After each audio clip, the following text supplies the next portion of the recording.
Bonjour à tous, moi c'est Manu de la chaîne Devenir Carreleur. Aujourd'hui on se retrouve pour aller chiffrer un chantier. Vous avez été énormément à me la demander en commentaire. Ce que je vais faire, c'est que je vais y faire en deux parties. Dans cette vidéo, on va aller donc rencontrer le client. Ça sera la première fois qu'on va voir le chantier pour faire le chiffrage. Et dans la deuxième partie, on s'occupera de faire le devis et de parler des prix. Le rendez-vous client, quand on va chiffrer un chantier, c'est une étape très importante avant la signature du devis. En général, c'est le seul contact que vous aurez avec le client. Donc c'est là qu'il faut être le plus professionnel possible. Et il faut se préparer un minimum pour ce rendez-vous. Quand je dis préparer, ça veut dire avoir tous les outils en main pour chiffrer convenablement votre chantier. Moi personnellement, j'ai un bloc-notes avec un stylo. J'utilise un mètre.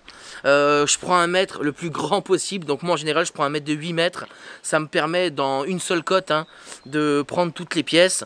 Moi je fais beaucoup de rénovation et du particulier, je suis pas sur des énormes surfaces. Après quand on est sur des très grandes surfaces, c'est vrai qu'un télémètre c'est sympa. Et le dernier outil que je prends pour mes chiffrages, c'est une règle.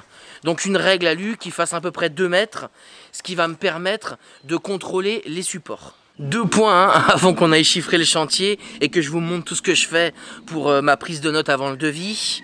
La première, c'est n'allez pas chiffrer un chantier en mode touriste, c'est-à-dire les mains dans les poches, sans calepin, sans mètre, en faisant des estimations de cotes à l'œil et des prix à la louche. Là, vous aurez 99% de chance de rater le marché. Et deuxième point très important, vous êtes un professionnel. Vous êtes là pour rassurer le client.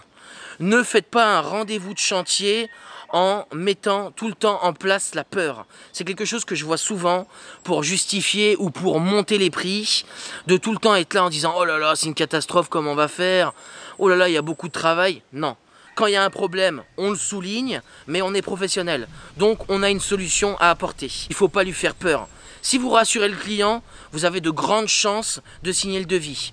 Au contraire, si vous lui faites peur, il va abandonner et faire appel à quelqu'un d'autre. Pour vous situer un peu le chantier, on est sur l'agrandissement d'une maison existante. Donc ils ont fait une pièce annexe, il y a un sol à carreler et on va aller regarder tout ça. Première étape quand j'arrive sur le chantier, bien évidemment je vais à la rencontre du client, j'écoute tous ses besoins. En général le client il vous propose souvent un café. Moi ce que je fais c'est que le café je le prends à la fin. Comme ça une fois que j'ai toutes mes données, ça me permet de me poser avec le client et de discuter de la meilleure façon de réaliser son projet. Bonjour. Bonjour. Ça va? Et vous? Ouais. On est sur le chantier? Ouais. Allez, bah du coup je vous écoute. Alors moi il faudrait carreler toute l'extension de la maison. D'accord. On a déjà choisi le carrelage. Ok. C'est un 45-45. D'accord. Le plaqué. En placo? Ouais. Ok.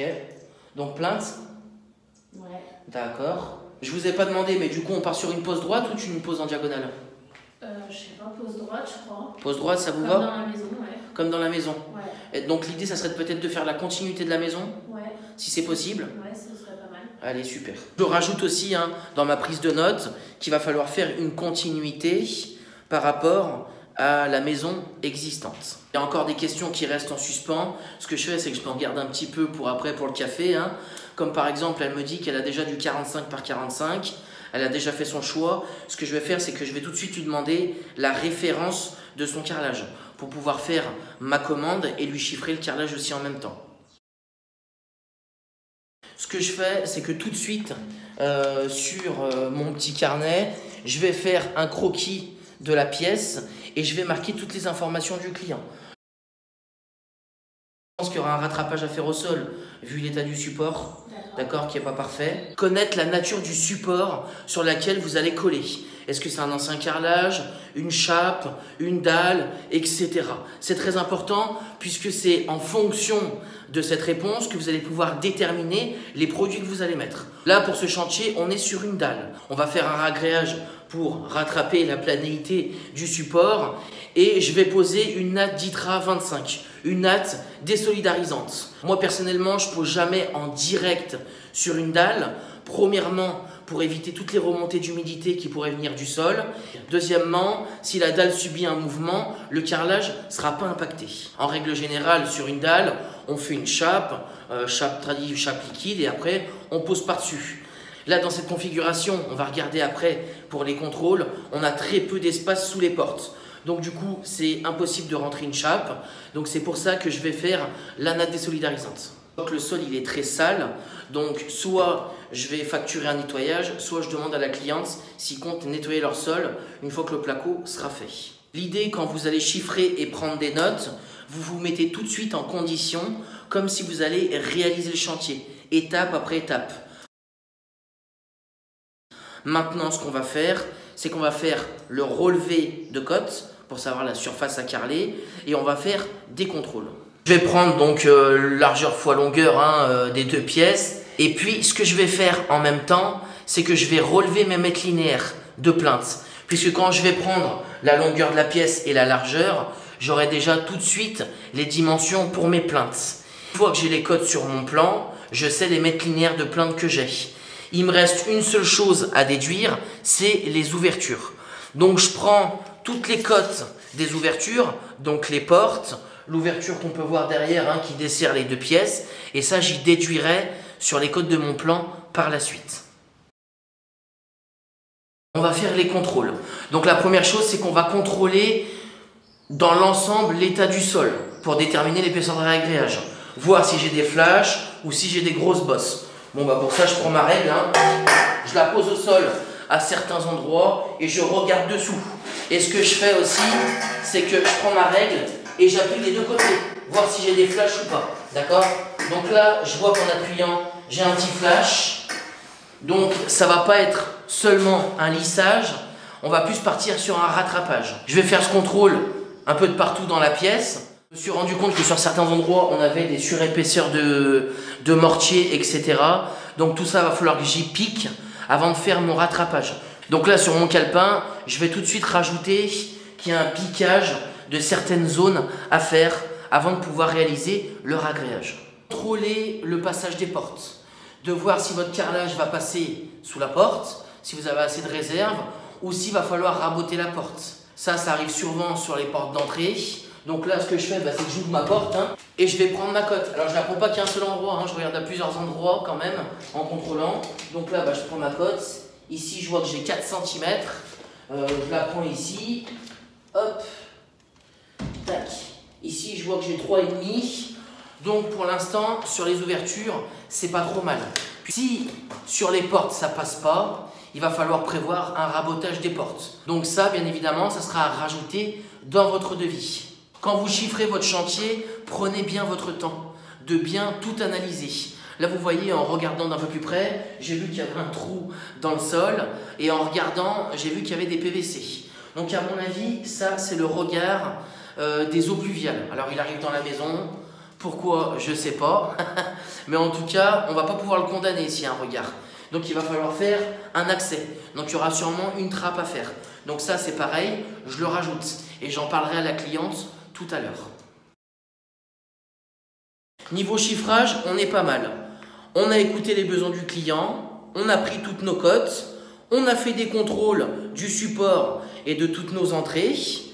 Quatrième étape, on va prendre des photos du chantier pour avoir un souvenir quand on fera le devis. Et puis la cinquième étape, c'est de retrouver le client pour discuter un peu du projet. On profite de ce moment pour poser toutes les questions qui nous restaient à la cliente. Du coup, j'ai regardé dans la maison, j'ai vu qu'il y avait un regard d'eau pluviale qui passe dans la maison. Ouais. Est-ce que vous avez une autre visibilité à l'extérieur ou c'est le seul point ici? Non, il y a à l'extérieur. Il y a à l'extérieur aussi? Ouais. Est-ce qu'on le condamne ou pas du coup à l'intérieur? Ouais. Ok. Donc là du coup on a notre info, on sait qu'on peut le condamner. Deuxième question, vous m'avez dit que vous vouliez faire la continuité par rapport à la maison. Ouais. Du coup il me faudra la référence de votre 45-45. Elle a combien de temps votre extension? 1 an et demi à peu près. 1 an et demi. Alors en fait, pour tous les ouvrages qui sont de moins de 2 ans, vous ne pouvez pas bénéficier de la TVA à 10%. Quand ça a moins de 2 ans, c'est considéré comme du neuf et on est sur une TVA à 20%. Donc du coup, si vous voulez le faire rapidement, on sera sur 20% de TVA et pas sur 10. Ouais, ben, 20 Ok. pour 20%. 20 pour 20%. Un point aussi important, c'est de demander au client si sur le chantier vous avez l'eau et l'électricité. Ça peut arriver que le client il vous demande le prix tout de suite, avant que vous ayez fait le devis. Moi, je réponds jamais à cette question. Moi, je leur dis qu'il me faut du temps, que je me pose sur mon chiffrage, que je mette tout à plat, que je regarde leur fourniture et que je leur enverrai le devis en moins d'une semaine pour qu'ils aient un vrai prix. Je préfère pas me prononcer avant en donnant un prix à la louche. Soit je me serais trompé parce que le prix sera trop bas, j'aurais pas pris en compte tous les éléments. Soit j'aurais donné un prix trop cher et le client il regardera même pas votre devis. Le rendez-vous client est terminé. Nous on se retrouve la semaine prochaine pour faire le devis et pour parler bien évidemment des prix. Moi ce que je ferai c'est que dans la semaine je vais aller chez le fournisseur pour récupérer les prix de toute la fourniture, hein, du carrelage et de toutes les PMO qu'il faudra, mais ça on y verra dans le devis. N'hésitez pas hein, à mettre un maximum de pouces j'aime, à partager cette vidéo à toutes les personnes qui voudraient se lancer et qui ont encore des doutes hein, sur comment chiffrer un chantier. Et nous on se retrouve la semaine prochaine pour la deuxième partie.